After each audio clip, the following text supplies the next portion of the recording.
Just want to take a second to clear up some of the confusion out there about the current Congress and possible cuts to Medicaid. See a lot of people playing with the language a little bit, typical political speak about, oh, we're not cutting it, it's not a bill, it's a reconciliation, or whatever the case may be. So here's how the process works. It's not a bill. We all know this growing up in the 70s. There is no bill. It is just a reconciliation. It's a framework.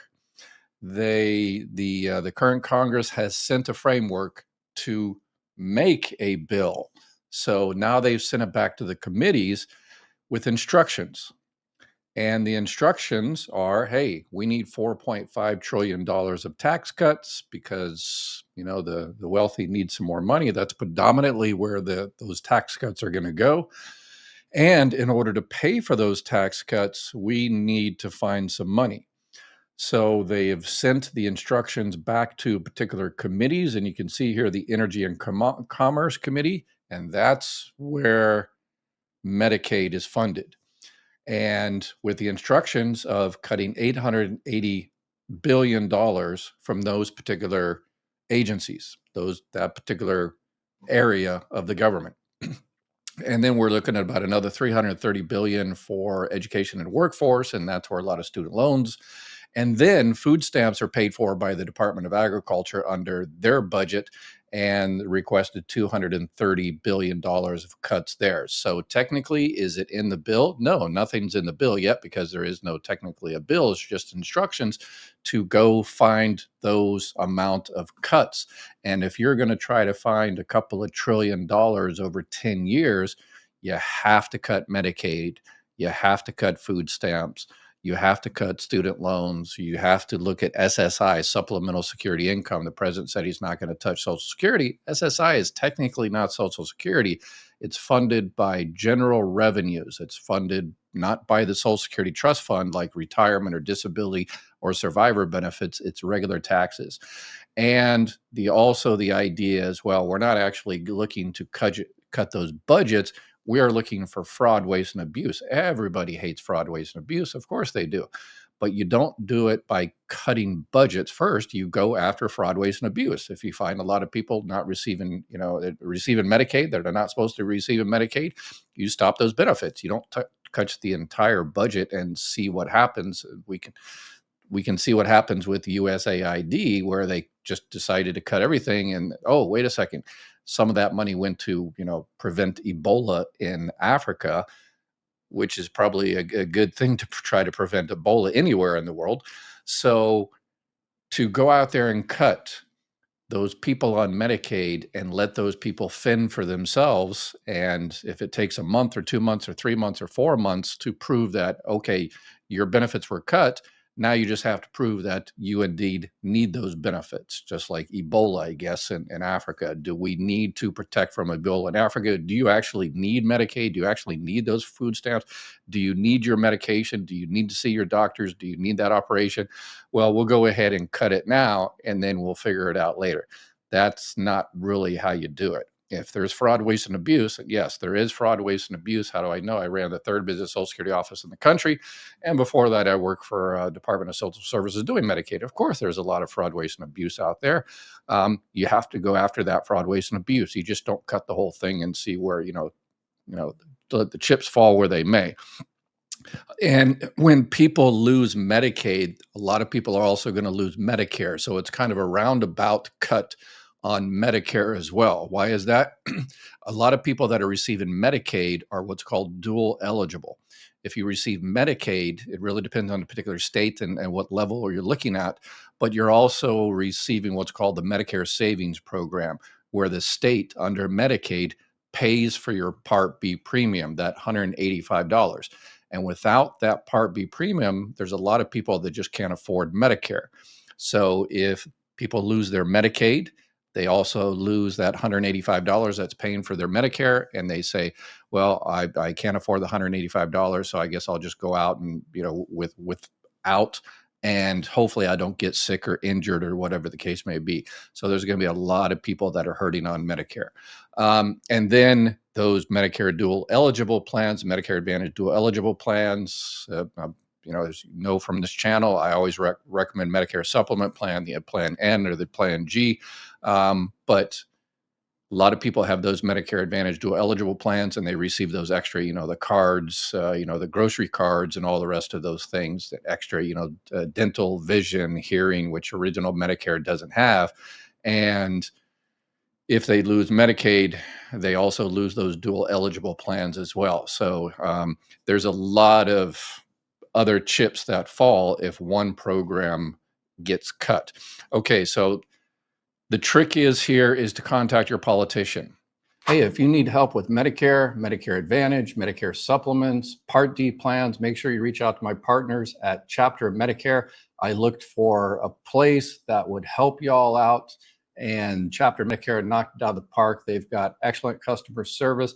They look at every single plan in your area, and their help is always 100% free. Give them a call, and they'll see if they can help you out, and tell them Dr. Ed said hi.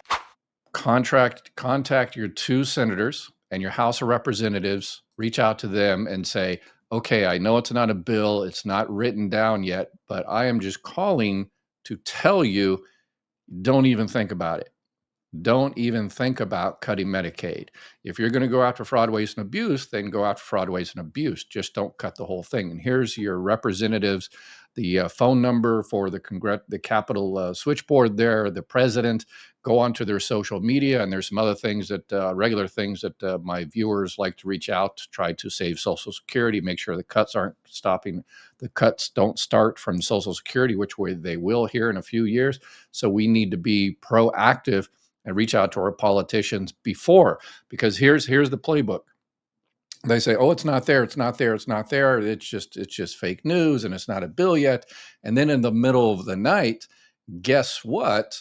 These recommendations that they have, these instructions that they have, they come back, and in the middle of the night, then they just throw this whole thing. And basically, because the way they're going to do this through reconciliation, they don't need 60 votes to overcome a filibuster or anything like that. They just need a simple majority, and they possibly can get a simple majority. One day you go to bed and your Medicaid is good, your Medicare is good, your food stamps are good, your children, 80 million people are receiving Medicaid.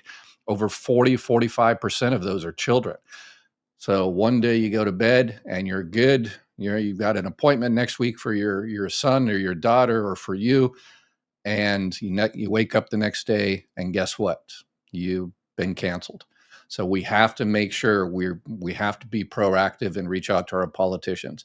Make sure you join my live Q&A. I've got a quick question here. Someone, I just did a live Q&A, and someone says, I didn't get to all the questions. Here's one I'll answer here. My husband is 76 and draws Social Security and has terminal cancer.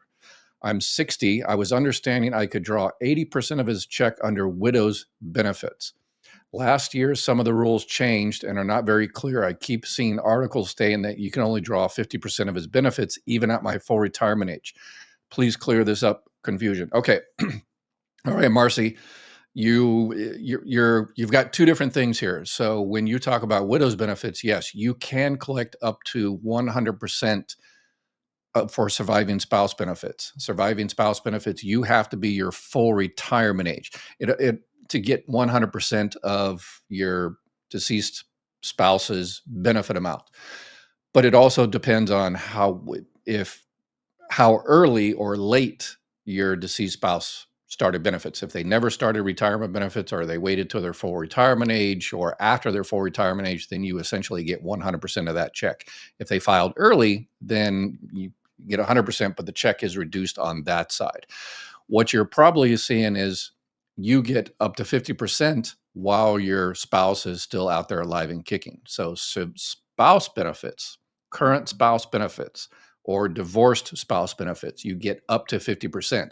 And because you are 60 years old right now, you can't collect essentially anything in terms of spouse benefits. You can't collect your own benefits, and you can't collect spouse benefits. You have to wait till you're 62. However, if something happens now, you can, in fact, collect surviving spouse benefits. And if you're 60 at that time, you'll get 71.5%, the full reduction for the survivor benefits. If you start those at your full retirement age, then you'll get the 100%.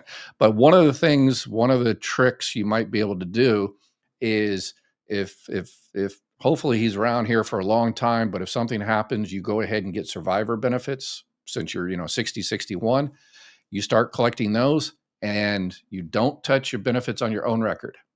You let your benefits on your own record continue to increase, and benefits on your own record will increase all the way until you're 70 years old, beyond your full retirement age.